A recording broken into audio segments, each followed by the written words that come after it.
Happy New Year, folks. Here we go again. A lot more gaming fun on tap. Of course, right now it's a little difficult to enjoy overmuch with Damar Hamlin struggling here, and we just hope he gets out of the hospital as close to 100% as he can and get home to his family and have ample time with minimal pressure to just assess where he's at, where he's going, and certainly seems like a watershed moment for the NFL. Lots of decisions to be made and questions to be answered going forward here, and it's a pretty tight schedule for everyone involved. I'm thankfully not in a position to be making those decisions. What do you think about it? We all talk about 2001, when that weekend they postponed, right? And a lot of folks now learning about Chuck Hughes, which, for those of us who are of a certain age, we certainly remember either watching or certainly hearing about Mr. Hughes. And so just that's a difficult time. But we've got a lot of things that we're going to get through here. And, games are here to try to take your mind off of the real world, although it's difficult when your game is the game that's being pretty keenly watched right now. First off, we've got to get our 76 Buccaneers project in the books. The Buccaneers are at home against the Patriots, and this is our primary homework. We have to finish this to get St. Patrick his article for the next issue of Sports Sim magazine. Speaking of St., we're hoping to see him in our Canton tournament. We've got our Cooperstown tournament coming up in April 1st. So we're going Cooperstown to Canton this year. It's a pretty cool deal for us. I like to, I think it's going to be a lot of fun, and certainly a lot of good material will come out of that. We want to see in Canton. I'm already looking at trying to finalize a block of rooms, maybe at the hotel, the Holiday Inn, Belden Village. There's even a Comfort Inn where we stayed at last time, or I stayed at last time. I always go that route. There's a downtown DoubleTree, I believe. There are several options, but no obligations. But we'll refine all that good stuff and try to start putting together a speaker list. If you've got any mods or any ideas, shoot us a note at applefootballcluboriginal@gmail.com. Got another cool thing that just came in, or a couple of cool things came in our archives here. I'm not sure the origins of this. It's a 65 set. Of course, we just had to get it for, the good old days of the aughts, separating your cards here. But I do not believe this is an official reprint. For one, the company has never put the year, the team, city, and team name on the cards. You've also not seen, where's the one here? You've seen, where is it? I saw it. Or you've seen a Steelers Colts. Oh, there it is right there, looking right at it.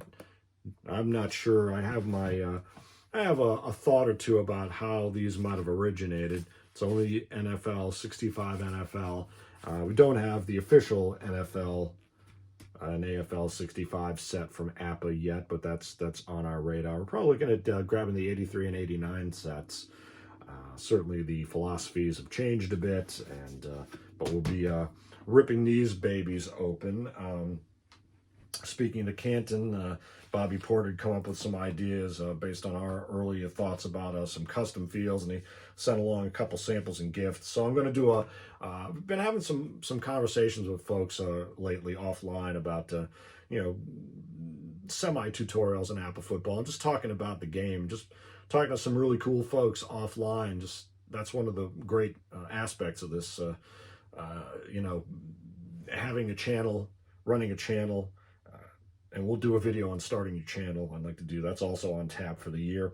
But when you're doing this kind of immersion in the game and you start talking to folks and meeting them virtually and all that. I used to talk to Bill Staffa a lot back in our original run here prior to 2016. And so, I've been talking to some folks and talking about how some videos about how to automate the game of APBA football, and talking about how honest you can be as a coach. That's another topic we'll address.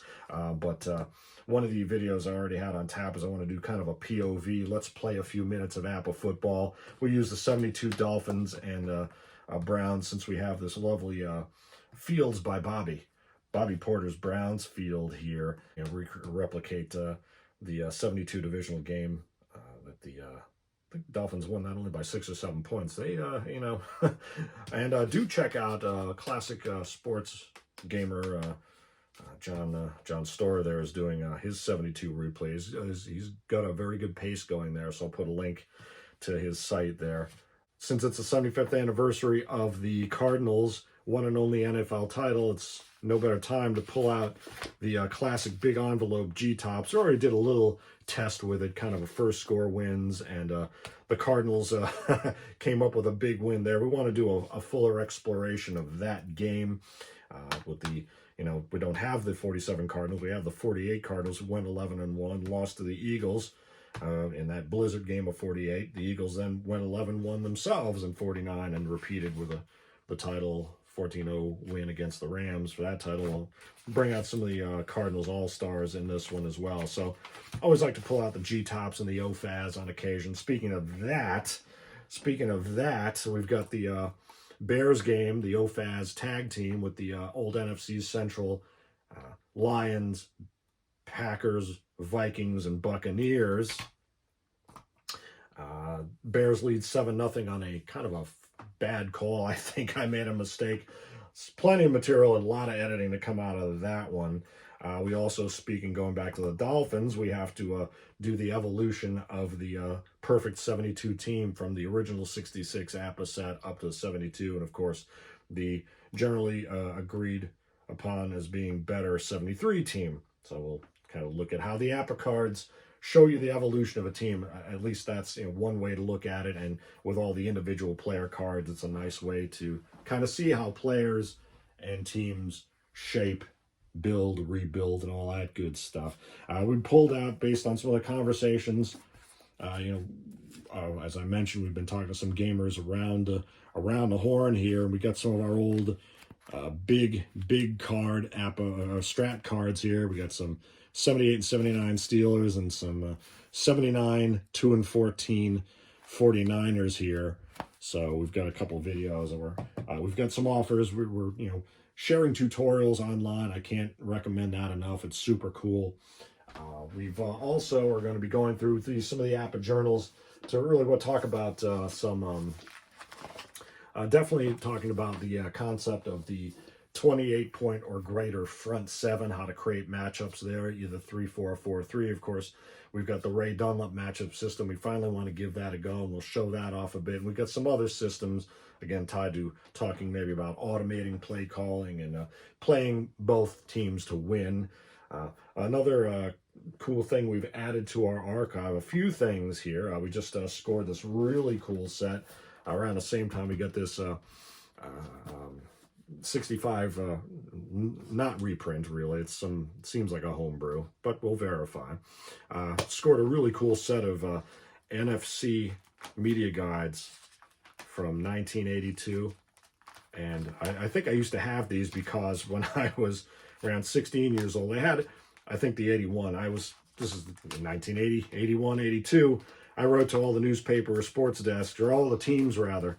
I was writing sports in my dad's paper, so I wrote to all the teams and said, hey, would you send me media guides? And they did. Of course, I ultimately threw them away like a dope, but, 81 was not a great year for the Steeler fans. So in any case, though, keep your eyes peeled for just lots like this, because people are looking to get rid of things like this. And the 82 season, once I finish my original 79 season replay, that's a very back burner item, but I would like to finish it just for the win-loss records. But replaying the 82 season full on is certainly a fun exercise I want to tackle there. Speaking of newspapers, unbelievably, we're going to be unboxing some newspaper games. Yes, they exist.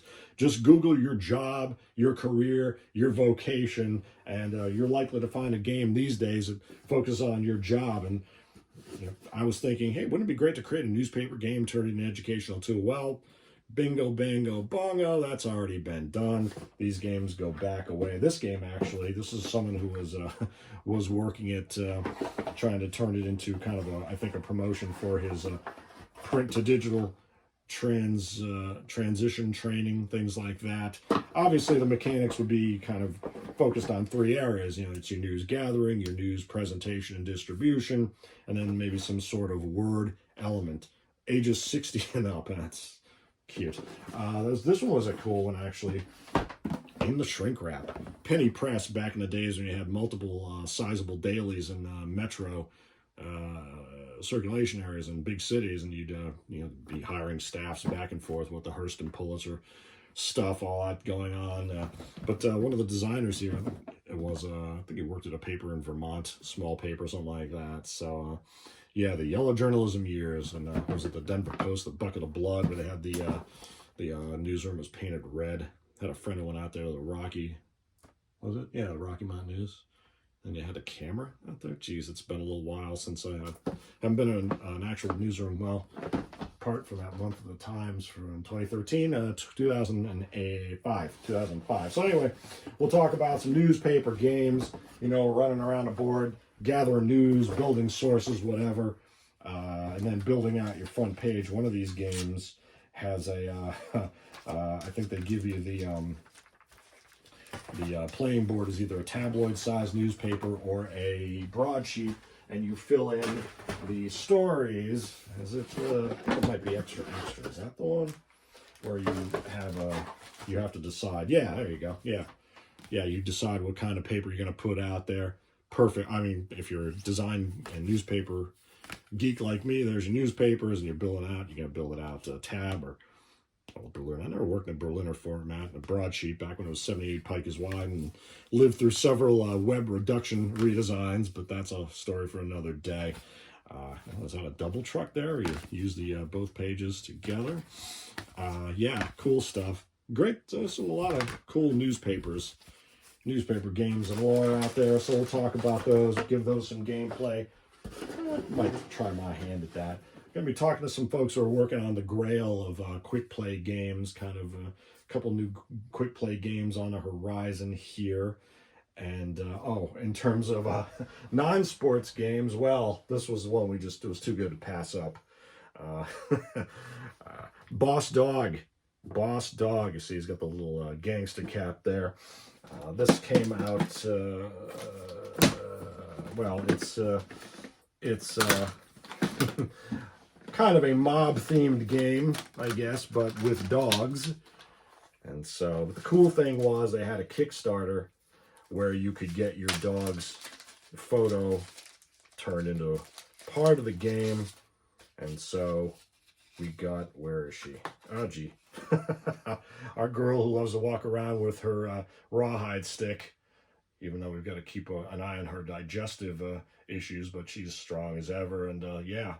You get she's a perfect pose there. So it's got all the classic Italian mob themes, I guess, in it, and you're trying to do something with the dogs, and apparently you throw tomatoes at each other and something like that. So I don't know if they'll do if you can still do the version of the game where you get your dog's face in the game.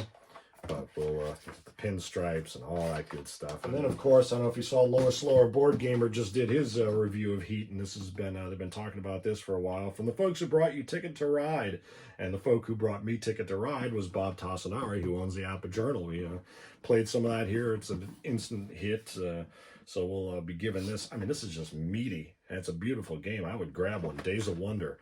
Seems like it's a big return to form for them, apparently. It makes me want to watch that movie Rush. Niki Lauda, man, incredible. And it's got, and of course for APBA purposes, you might want to if you want to throw here's today's weather. It's sunny in where are they now, in Arizona, or it's going to be cloudy in Tampa. Maybe you'll use that as your weather effects, or snow in Tampa. That actually happened. Actually, that snowed in South Florida one time, around 77, something like that. Still planning to be out now we're planning to be at the PlayCon and in Pittsburgh for the PFRA. So we got some tricky travel coming up here. PFRA annual convention and PlayCon. Can't wait to see that. I think we got to get at least a day in there. And like I say, Cooperstown to Canton, and many points in between. Stay tuned. And if you have any thoughts, you want to do an APBA football tutorial, shoot us a note at APBA Football Club Original at gmail.com, and keep it rolling.